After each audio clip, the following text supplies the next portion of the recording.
لیتے وقت اس کا لحاظ کرنا چاہیے. اللہ کے نبی نے کہا تمہارا چولہا کافر کے چولہے کے مقابل نہ ہے.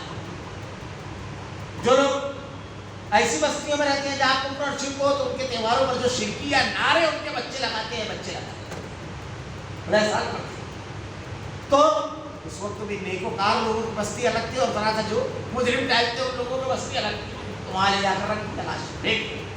اب صبح آ کر کے چلا چوٹ کرنے لگا کس نے مارا میرے چچا کو, میرا چچا کو قاتل کون ہے سمجھ رہا.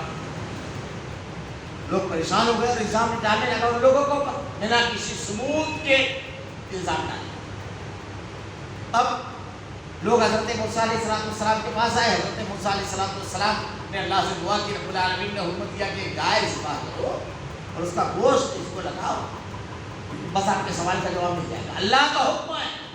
اب دیکھیے ایک آدمی مرا ہے اور ایک گائے کو ذبح کرنا ہے, لیکن نبی تھے.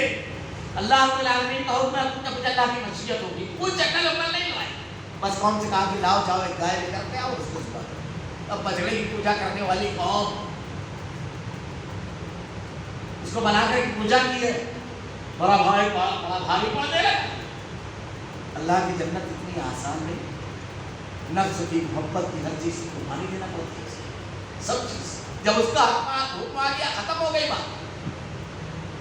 تو کیا ہوا جب کہا تو اس لوگوں نے یہ کہا کہ یہ تو بڑا عجیب غریب معاملہ ہے, ہمیں قتل کا مقدمہ لے کر کے آئے اور آپ نے نئی چیز یہ ایسا کئی مرتبہ کر چکے تھے.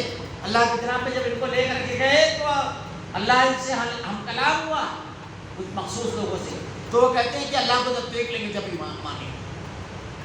تو اللہ رب العالمین کی مشیت سب ایک ساتھ مر گئے. اللہ نے قرآن کے پہلے پارے میں اس کو بیان فرمایا. اس کے بعد حضرت موسیٰ علیہ السلام نے انی اعوذ بک ان اکون من الجاہلین, تمہاری جہالت سے پناہ چاہتا ہوں, میں یہ جہالت سے اللہ بندے پناہ چاہتا ہوں. پھر اللہ رب العالمین نے ان کو زندہ کیا. وہ تفصیل انشاءاللہ اپنے مقام پر آئے گی. پہلے پارے میں تو اب سیدھا کسی بھی گائے کو پکڑ کر کے ذبح کر دینا تھا, لیکن نہیں ماننا ہے تو 100 سوالات. جیسے ہمارے یہاں اگر شادی ہوگی تو خود کر چکے, بچے کی ولادت ہوئی, لڑکا اگر پیدا ہو گیا تو 5000 کا پیڑا بانٹ دیں, پھر مولوی کے پاس جائیں گے. موڑا ٹھیک اگر نہیں چلے تو چلتا ہے سوالات. ایسی بکری چلے گی, ویسا جانور چلے گا. اللہ تعالیٰ نے جانور کے شرائط بیان کر دیا, اس شرائط کو کبھی نہیں. بلا وجہ سوالات کبھی نہیں کرنا چاہیے, بلا وجہ کے سوالات اس سے منع کیا گیا.